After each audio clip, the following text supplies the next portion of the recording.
Alright, Assalamualaikum dan selamat sejahtera semua. Okey, hari ini 17 hari bulan 6 2025. Seperti biasa, kalender ekonomi yang terdapat pada hari ini. Jadi boleh fokus di pasaran di Jepun. Jepun buat masa kini tiada sebarang perubahan daripada segi kadar faedah. Dan seterusnya mungkin akan melemahkan mata wang yen berbanding daripada US dollar pada ketika ini. Dan pada belah malam kita ada laporan untuk core retails di Amerika Syarikat. Dan itu sahajalah catalyst yang volatile untuk belah malam nanti.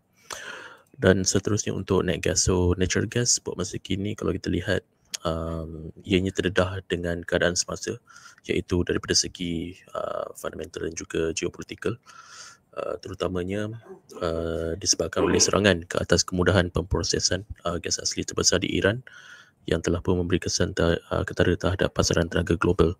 Dan khususnya harga natural gas, Iran merupakan antara pengeluar gas terbesar di dunia, dan sebarang gangguan terhadap rantaian bekalan daripada negara ini akan memberi impak negatif terhadap pasaran global. Dan yang seterusnya, loji yang diserang dipercayai terletak di kawasan South Pass, iaitu medan gas terbesar di dunia yang dikongsi dengan Qatar. Dan kapasiti pengeluaran loji ini juga menyumbang hampir kepada 40% bekalan gas domestik Iran dan juga sebahagiannya dieksport ke negara jiran. Dan serangan ini boleh melumpuhkan operasi pemprosesan utama yang menyebabkan gangguan besar kepada bekalan, tempatan dan juga ekspor melalui saluran pipe. Dan yang seterusnya adalah harga futures gas asli melonjak lebih daripada 8 hingga 12% dalam masa 24 jam selepas serangan dilaporkan.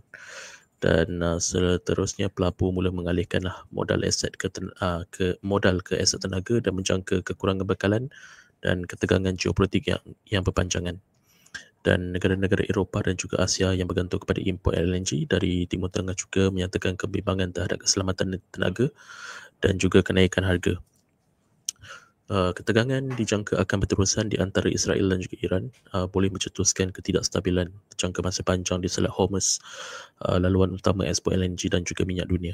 Jadi sekiranya Selat Hormuz ini ditutup, kemungkinan besar kita dapat lihat daripada sektor energi akan dijangka akan melonjak, terutamanya bagi pasaran gas asli dan juga minyak mentah dunia.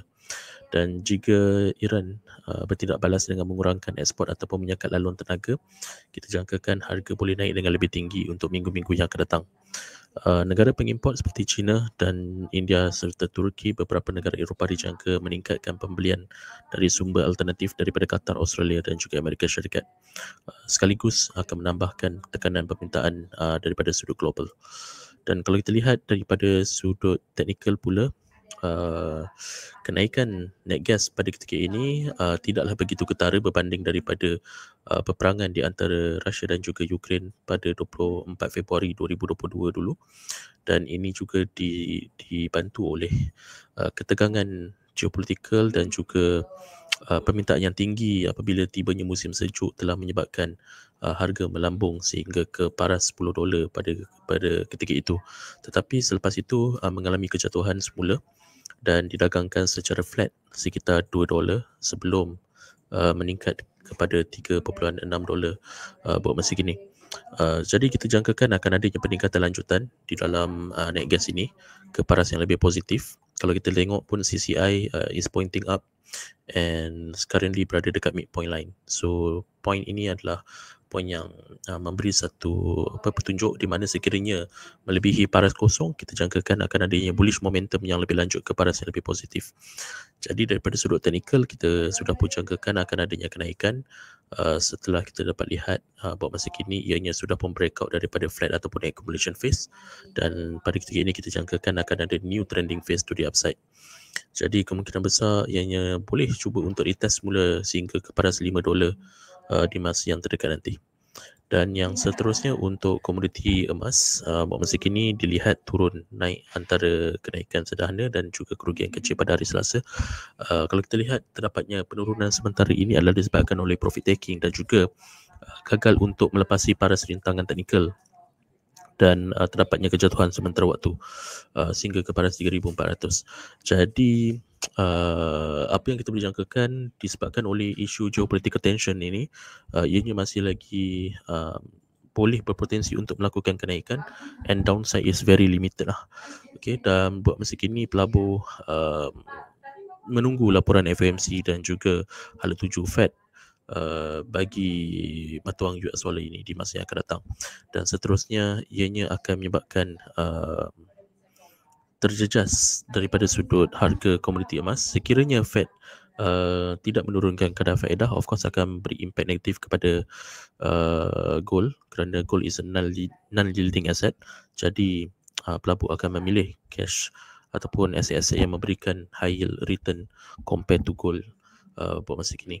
Dan kita jangkakan pemotongan kadar faedah akan dilakukan apabila Fed mengassess apa yang kita panggil sebagai dia nak tengok dulu apa yang bakal berlaku di masa yang akan datang, kerana buat masa kini terdapat banyak event yang uncertainty di pasaran global yang boleh menyebabkan perubahan di dalam harga komoditi emas secara mendadak, dan juga kita dapat lihat ianya akan distortion di dalam pasaran indeks di Amerika Syarikat dan sebagainya. Jadi Fed akan memilih untuk lebih berhati-hati dalam membuat keputusan sebelum adanya penurunan kadar faedah dilakukan di masa yang akan datang nanti. Jadi kalau kita lihat daripada sudut teknikal, ianya masih lagi didagangkan dalam uptrend channeling, but there is a slightly consolidation to the downside.